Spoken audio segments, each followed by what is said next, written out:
The king is coming.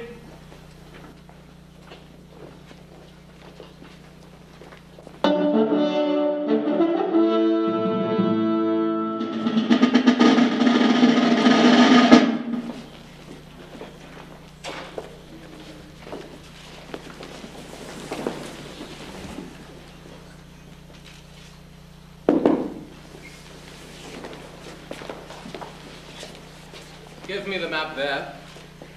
Know that we have divided in three our kingdom, and is our fast intent to shake all cares and business of our age, conferring them on younger strengths, while we unburthen poor toward death.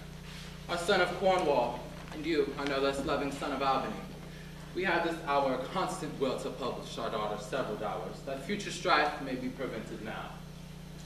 The princes, France and Burgundy, long in our daughter's love, and have made their amour sojourn, and here are to be answered. Tell me, my daughters, since now we will divest us both of rule, interest of territory, cares of state, which of you shall we say doth love us the most? That we our largest bounty may extend where nature doth with merit challenge. Goneril, our eldest born, speak first.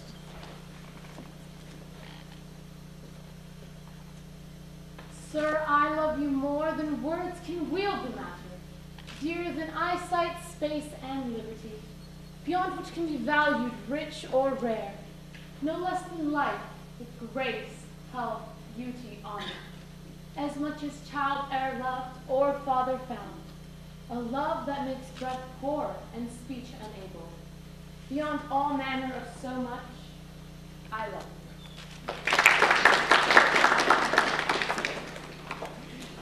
What shall Cordelia do? Love and be silent. Of all these bounds, even from this line to this, with shadowy forests and champagnes rich, with plenteous rivers and wide-skirted meads, we make thee lady to thine and Albany's issue be this perpetual. What says our second daughter, our dearest Regan, wife of Cornwall? Speak. Sir, I am made of the self-same metal as my sister, and prize me on her word. In my true heart I find she names my very deed of love, but she comes too short. That I profess myself an enemy to all other joys which the most precious square of sense possesses, and find I am alone felicitate in your dear highness's love.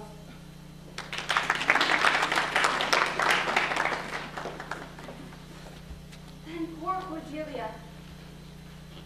And yet, not so, since I am sure my love's more richer than my tongue.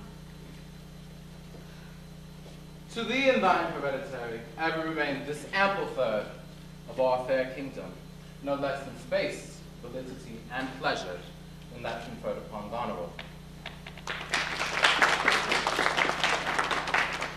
Now, our joy, although last, not least, what can thou say to draw a third more opulent than your sisters? Speak. Nothing, my lord. Nothing. Nothing. Nothing will come of nothing. Speak again. Unhappy that I am, I cannot heave my heart into my mouth. I love your majesty according to my want. No more, no less. How? How, Cordelia? Mend your speech a little, lest it may mar your fortunes.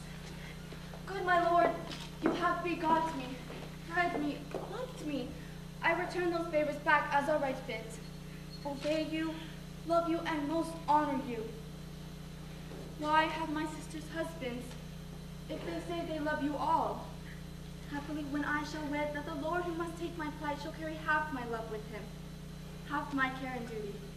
Sure, I shall never marry like my sisters, who love my father all. But goes thy heart with this? Aye, good my lord. So young, so untender? So young, my lord, and true. Let it be so. Thy truth then be thy dower. Here I disclaim all my paternal care, and as a stranger to my heart and me, hold thee from this, forever. Good my liege, peace, Kent, come not between the dragon and his wrath, for I loved her most and thought to set my kind rest upon her nursery. Hence and avoid my sight. Call France, Call Burgundy. Albany and Cornwall, with my 2 daughters' dowers, digest this third. I do invest you jointly with my power beloved sons. This cornet talk betwixt you. Royal Lear, who I ever loved as my father, honored as my king, and as my great patron thrown on in my prayers. The bow is bent and drawn, make from the shaft. Let it fall, rather. Though the fork invade the region of my heart, be Kent unmannerly when Lear is mad. What wilt thou do, old man? Kent on thy life, no more. My life has never been held but a pawn to wage against thy enemies, nor fear to lose it, thy safety being the motive. Out of my sight. See better, Lear. Now by Apollo, king. Now by Apollo, thy swears thy gods in vain. Oh, vassal, miscreant. No, my lord. Do. Kill thy position and fee bestow upon that foul disease. Revoke thy doom, or I will spit clamor for my throat, and I will tell thee dost evil. Hear me, recreant. On thine allegiance, hear me. 5 days we do allot thee for provisions to shield thee from diseases of the world, and on the 6th day turn thy hate back upon thy kingdom. If on the 10th day following thy banished trunk be found in our dominions, the moment is thy death. Fare thee well, king. Since that wilt appear that freedom lives hence and banishment is here. The gods to their deal shelter, take thee maid, that is justly thing as most rightly said. Thus Kent bids you all adieu. He'll shape his old course and country new.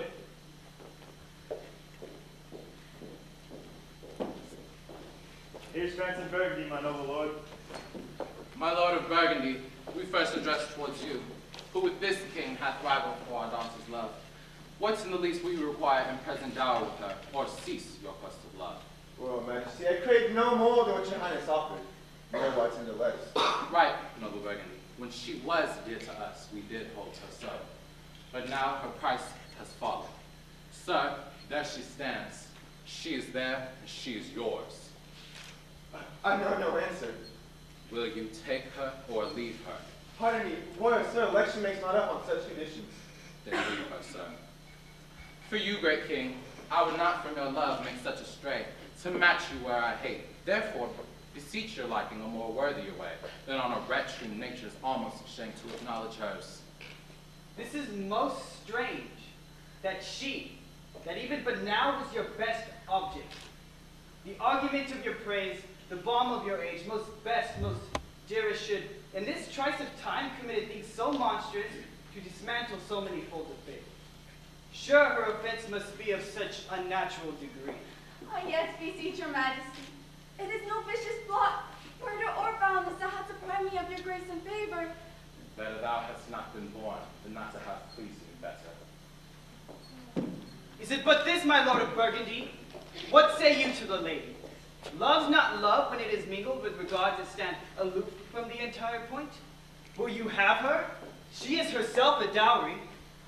Royal lady, give but that portion which is self-imposed, and here I take Cordelia by the hand, Duchess of Burgundy. Nothing. I have sworn. I am firm. I'm sorry, then. You have so lost a father that you must lose a husband. Peace be with Burgundy. Since that respects of fortune are his love, I shall not be his wife. Fairest Cordelia, thou art most rich being poor, most choice forsaken and most love despised. Thee and thy virtues here I seize upon. Be it lawful I take up what's cast away. Then thou hast her, France, for we have no such daughter, nor shall we ever see that face of hers again. Therefore be gone, without our grace, our love, our benison. Come, noble Burgundy.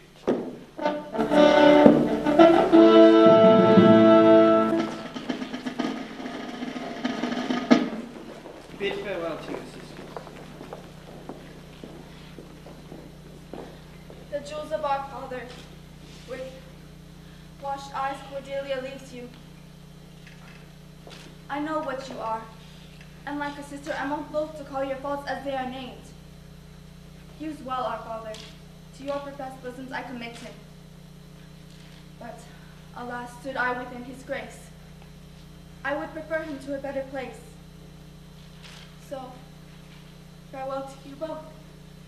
Prescribe not to us our duty. Let your study be to consent your lord, who hath received you at fortune's alms. Your obedience is scanted, and you are well worth the want that you have wanted. Time shall unfold what painted cunning hides. Who cover faults at last shame them derides. Well may you prosper. Come, my fair Cordelia.